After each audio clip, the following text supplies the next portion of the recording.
video be twisting the ribbon. This one's a little more challenging, so we'll see how it comes out.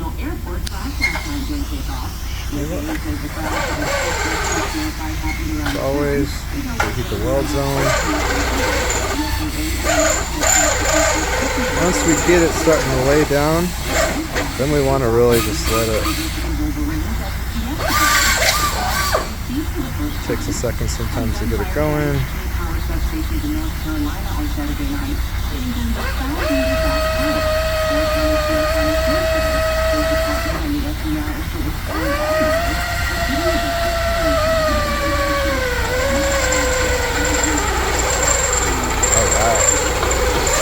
Oh, that's going to be nice. You see how low that laid into the plastic? We can't get a good depth perception yet because it's still hot, but oh, that's going to look nice. You see that last weld we did over here? See that one? Laid a lot smoother. That actually bit real hard into it.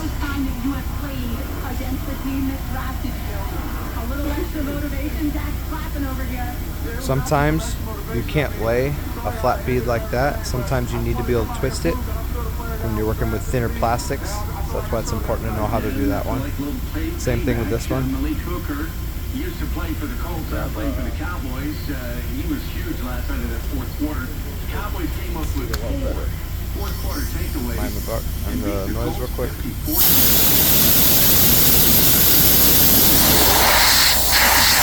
Down to 33 points in the fourth quarter. This was a close game for a while, but I blew it up a little bit, so that's why it looks a little messy, but you can see the twisting effect throughout the welding there. That's strong. I'll tell you, that's a lot stronger than that. That gives support, but the strength of the bond is going to be significantly more. So if you're looking for support, that's a good weld. If you're looking for the strength, you need strong, like something's in a high stress area, I recommend welding like this. We'll also talk about actual reinforcement as well too in the next video.